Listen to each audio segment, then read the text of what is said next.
There's something really strange about difficult periods of your life. While you're in them, you want nothing more than for them to end. Think about a time when you were completely stressed out. Maybe you were broke, working a terrible job, struggling through school, trying to get in shape, dealing with rejection, or you were just going through a period where nothing seemed to be working. At the time, you probably thought, once I get through this, then I'll be happy. Then eventually you did get through it. And sometimes, years later, you actually look back on parts of that period and miss them. Not the pain itself. You don't miss being broke. It's not like you miss failing. You don't miss waking up being stressed. But you miss who you were becoming. You miss having to fight for something. You miss the little victories that actually meant something. You miss being able to look at your life and seeing yourself slowly moving forward. And that's the weird thing about struggle. We spend so much of our lives trying to reach a point where everything finally becomes easy, without realizing that some of the most meaningful periods of our lives are going to happen before we get there. Imagine you could press a button right now and instantly get everything you want. The perfect body, the perfect career, enough money that you never have to worry about it ever again, the relationship you want, maybe a house, the confidence that you've always wanted. Whatever your version of making it looks like. For a while, that would probably feel incredible. But think about everything you would skip. You would never experience the first time you looked in the mirror and realized that the gym was actually working. You never experience getting your first customer. You never experience finally understanding something you spent months trying to learn. You never know what it feels like to fail at something 10 times and then finally get it right. You would have the reward, but none of the story. And I think that that's something we forget when life gets difficult.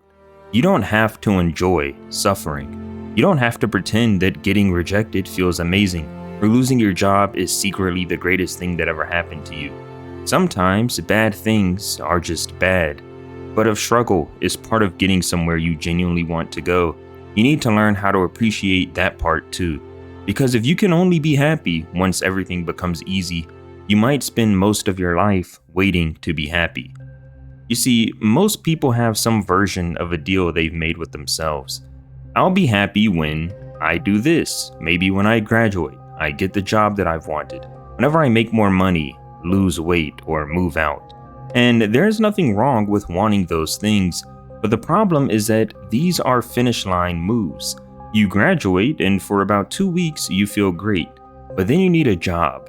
And then once you have a job, you'll feel like you need a better job. You finally make the money that you used to dream about. But then you realize that you want to make more money. Maybe you lose 20 pounds, but now you're thinking about losing 10 more. You see, human beings are unbelievably good at turning yesterday's dream into today's normal life. That's why you have to be careful about building happiness entirely around outcomes, because outcomes are moments. The process is where you actually spend your life. If you spend 4 years working towards a degree, graduation might last 2 hours. If you train for a year to run a marathon, crossing the finish line might take you 20 seconds. If you spend 5 years building a company, hitting one financial goal might feel amazing for a week. But what about the other 99%? That was your life too. If you tell yourself that none of it counts until you reach the finish line, you're basically throwing away years to enjoy a few moments. Imagine that 2 people get handed the exact same thing. One person receives $100,000 randomly, and the other person spends 5 years building something and eventually earns their first $100,000 from it. You see, they have the same amount of money, but a completely different experience. Why? Well, because one number has a story attached to it. The second person remembers the first month where they made almost nothing. They remember wondering if their whole idea was stupid in the first place. They remember the people who doubted them. They remember making their first sale. They remember trying to stay up late, trying to figure things out. You see, that struggle gives their result weight. It gives it more meaning, and this applies to almost everything. Your first pull-up feels more meaningful if you couldn't do one 6 months ago. Getting accepted somewhere feels different after you've been rejected from other places. Having money feels different if you remember checking your bank account before buying groceries. A healthy relationship can feel completely different after you've experienced what a terrible one looks like. Contrast creates appreciation. If every meal you ever ate was incredible, incredible food would eventually just taste normal. If every day was sunny, you probably wouldn't even notice the sun. And if everything you tried worked immediately, success would eventually stop feeling like success. Struggle creates the contrast that allows you to actually recognize progress when it happens. Now, I want you to make an important distinction because otherwise this can turn into terrible advice. You see, not every struggle is good. If you're in a situation that's destroying you and there is a reasonable way to leave it, you do not need to stay because simply suffering supposedly builds character. A terrible relationship doesn't automatically become valuable because it's difficult. A dangerous job isn't secretly good for you because you're struggling. Being miserable for absolutely no reason isn't some achievement. There is a difference between productive struggling and pointless suffering. Think about working out. Your muscles experience stress because you're asking them to adapt. That is productive discomfort. Now imagine, instead of exercising, you just hit yourself in the leg with a hammer every morning. Yes, it is also painful, but it's not particularly useful. Life works this exact same way. The question isn't, am I suffering? The question is this struggle taking me somewhere? Studying for an exam is uncomfortable, but there's a reason for this. Starting a business can be stressful, but there is something that you're building. Having a difficult conversation with someone you care about can be uncomfortable, but maybe the relationship becomes stronger afterward. Some pain is the price of movement. Other pain is just damage. So we need to learn the difference. I think people underestimate how quickly we adapt to comfort. Imagine you never had to work again. At first, this would feel amazing. You would sleep whenever you want, play games all day, travel, watch movies, eat whatever you wanted. You would have no boss, no deadlines, no alarm clock. And although this does sound perfect, what about after 6 months? What would you be doing? After 2 years or 10 years? Eventually, most people would probably start creating challenges for themselves. Maybe you would start a business even though you didn't need the money, because you wanted to see if you would be successful at it. Maybe you would train for something or learn an instrument. Maybe you would build something or compete. Why would you voluntarily make your life more difficult after finally escaping difficulty? Because humans need to move towards something. Look at people who have already made enough money to never work again. A lot of them keep working. Athletes who have already made millions keep training. People end up climbing mountains for absolutely no practical reason, and nobody gets to the top of Everest and finds a suitcase full of money. They climbed it because it was difficult. There's something inside of us that wants resistance. Not constant misery, but resistance. We want to test ourselves against something and find out whether we can actually overcome it. Everybody is confident when everything is going well. It is easy to say that you're disciplined when you're motivated. It's easy to say you're loyal when loyalty costs you nothing. It's easy to say that you're patient when you're getting exactly what you want. But then something goes wrong. Now we actually learn something. Maybe you fail an exam that you studied for. You upload something you're proud of and nobody watches it. Maybe you get rejected from a job that you wanted to have. Maybe somebody leaves you. Maybe you lose money or make a mistake that is completely your fault. What happens next? You see, that's where you find out things about yourself that you couldn't learn in any other way. Can you keep moving when nobody is encouraging you? Can you admit when you were wrong? Or can you change your approach? Can you take a hit without turning one bad event into your entire identity? You don't really know how you would react until it happens to you. And this is why some of the hardest periods of your life can later become the periods that you're most proud of. You weren't proud that life hurt, but you were proud that you met a version of yourself that you did not know existed until you were put into these painful situations. When something goes wrong, there's a question our brain loves to ask. Why is this happening to me? Sometimes that is a completely reasonable question, but the problem is that why me usually doesn't lead anywhere useful. You failed. Why me? Maybe your relationship ended. Why me? Maybe somebody else got the opportunity that you wanted, and you ask, why me? Eventually, you can start treating difficulty like evidence that life has personally selected you for punishment. But struggle is not some unusual interruption in an otherwise perfect human life. Struggle is part of the deal. Everyone eventually loses. Everyone gets rejected by something. Everyone gets embarrassed or watches their plans fall apart. Everyone eventually experiences things that they cannot control. The details change, but nobody gets through life untouched. So instead of only asking, "Why is this happening to me?" another question can be more useful. What can I do with this? Maybe the answer is learn something. Maybe it's change something or leave and try again. Maybe there genuinely isn't anything to do except survive what you're going through for a while. But the question puts at least some control back into your hands. One of the problems with growth is that you usually don't notice when it's happening. Imagine carrying a backpack and putting one tiny rock inside it every day. You probably wouldn't notice the difference from Tuesday to Thursday, but after 6 months, that backpack would feel completely different. Your ability to handle difficulty works similarly. The first time someone rejects you, it might destroy your confidence. And after you've been rejected several times and survived every one of them, rejection starts losing some of its power. The first time you fail badly, it might feel like the end of the world. Eventually, you would learn that failure usually has a morning after. You wake up and you still exist. You figure something out and you keep going. You see, this doesn't mean that you are becoming emotionless, but it means that your brain develops evidence. Your brain is telling you that it's been here before and that it survived worse than this. That is resilience, and resilience is difficult to build while everything is going perfectly. You build it when life gives you reason to need it. Think about something that you're good at right now. Maybe you're good at driving or a video game. Maybe you're good at your job, lifting weights, editing videos, whatever it may be. There was probably a point where you had absolutely no idea what you were doing. You made stupid mistakes, simple things took forever. You looked at people who were better than you, and you couldn't imagine being at their level. But then slowly, without really noticing it, you became competent. Eventually, the thing that once intimidated you became normal. And weirdly enough, sometimes you start missing the beginning. You miss how exciting every improvement felt. Going from 0 to 1 is different than going from 99 to 100.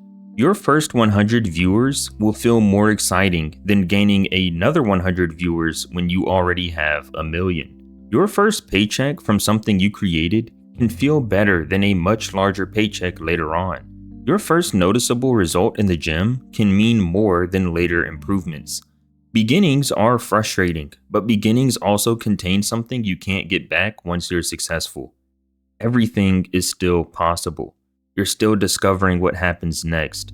So if you're currently terrible at something you genuinely want to become good at, appreciate that stage that you're in a little bit more. You only get to be a beginner once. People talk about failure like it's the opposite of progress. A lot of the time, failure is progress. Not because failing automatically makes you better. You can make the same mistake 500 times and learn absolutely nothing. But failure becomes useful when you actually extract information from it. Let's say you try to start something and it does not work. Okay, what failed? Was it the idea? Was it the execution? The timing? Did you quit too early? Were your expectations unrealistic? Or did you simply get unlucky? You see, now you know something that you didn't know before, and that's information. And sometimes failure teaches you something that success couldn't. Success can hide your mistakes. If you do 10 things wrong and still somehow win, you might assume that all 10 things were brilliant. But failure forces you to inspect what happened. It makes you ask questions, and that is uncomfortable, but uncomfortable feedback is often the kind that changes you. Struggling was probably easier before you could open your phone and instantly see 300 people who appear to be doing better than you. You're trying to get in shape. So you open your phone and you see somebody online with the perfect body. Maybe you're trying to build a career and you see some 22-year-old that is making $80,000 a month selling some course. Maybe you're struggling with school and here's somebody talking about how everything is easy for them and they get straight A's. It makes your progress feel pathetic, but you're comparing your current chapter to somebody else's highlight reel. You don't know what they started with. You don't know what they went through. You might not even know whether what they're showing you is real. And even if it is real, it doesn't change your situation. If somebody finishes a marathon 3 hours ahead of you, you still have to move your own legs. The only useful comparison most of the time is, am I handling this better than I would have before? Do I know more? Am I getting stronger? Am I moving? If yes, then something is happening. There is a quote that people repeat all the time about wishing that they knew they were in the good old days back when they were in them. And I think that struggle is a part of that. Picture yourself 10 years from now. Maybe your life works out really well. Maybe you have more money and more confidence. You finally achieved some of the things that you're currently chasing. There is a very real chance that the future you looks back at this version of you with some level of nostalgia. The person trying to figure everything out. The apartment you thought was too small. The job that you couldn't wait to leave. The friends that you saw every weekend, or the project that you almost didn't start. You might miss the phase that you're currently in. And again, I'm not talking necessarily about the pain, but I'm talking about the possibility, the growth, and the feeling that everything hadn't been decided yet. So while you're chasing the next part of your life, don't completely ignore the one that you're currently standing in. There are basically two ways that you can try to make life easier. You can try to remove every difficult thing, or you can try to become someone who handles difficult things better. You see, the first strategy eventually fails. You cannot remove uncertainty. You cannot guarantee that everyone will like you, or that you'll never lose money, or that your plans will always work. But you can improve the person who responds when those things happen. You can learn to manage your money better or become more socially confident. You can build skills or improve your health. You can learn how to become more emotionally controlled. After doing these things, the world doesn't necessarily become easier, but you become harder to break. That is a much more reliable form of security. So what does any of this look like in real life? First, stop requiring yourself to enjoy every moment. You can hate the workout and still appreciate that you're able to do it. You can be stressed out about school while still recognizing you're building towards something. You can be frustrated that your project isn't working while appreciating that you're actually attempting something. Two emotions can exist at the same time. This sucks, and I'm glad I'm doing it. That's really what I mean by being happy when you struggle. Not smiling while your life falls apart. It is understanding what the struggle means. If your struggle is connected to something you genuinely value, then the difficulty itself can become evidence that you're participating in your own life. You're trying, you're risking failure, you're putting yourself somewhere that growth is possible. That is a much better problem than sitting completely still because you're terrified of ever being uncomfortable. Think about whatever you're struggling with right now. Assuming that it's something temporary, there's probably going to be a day when it isn't a part of your life anymore. You'll either solve it, outgrow it, leave it, or fail and move on. Or life will change enough that another problem replaces it. And that last part matters, because there will always be another problem. You finally make enough money, and now you have problems involving the money. You finally get into a relationship, and now the relationship requires work. You finally get your dream job, and eventually that job becomes stressful. You achieve one goal and immediately notice another. You see, this isn't depressing, it's actually sort of freeing, because it means that you can stop waiting for a future where problems disappear, because that future isn't coming. Instead, build a life where you can be happy while problems still exist. Maybe not happy about the problem itself, but happy despite it. I want you to imagine the best realistic version of your future. Not some fantasy where you're a billionaire living on Mars. Your actual life if things go well. You're healthier, you're better at what you do. You're financially stable. You're surrounded by people you care about. You've accomplished a few things that you're genuinely proud of. Now imagine that future version of you could watch what you're doing right now. The mistakes, the stress, the uncertainty, the moments where you wonder if you're wasting your time. I don't think that the future version of you would look back at this period with embarrassment. They'd probably understand exactly why it had to happen, because that person standing there in the future was built where you are now. During the workouts where nothing seemed to be changing, during the nights that you studied and you wanted to quit, during the rejection, during the failures that nobody saw, during the months where your plan wasn't working, during the moments where you had absolutely no proof that things were going to get better, but you continued anyway. That's the part of success that people usually remove from the story. Once somebody becomes successful, we look backward and everything seems inevitable. Of course they made it. Of course it worked. But while you're actually inside the story, nothing feels inevitable. You don't know how it ends, and that's exactly what makes it meaningful. So when you're going through something difficult, don't force yourself to pretend that it's fun. You should be frustrated, be tired, take a break when you need one, change direction when something clearly isn't working. But every once in a while, look around and appreciate where you are.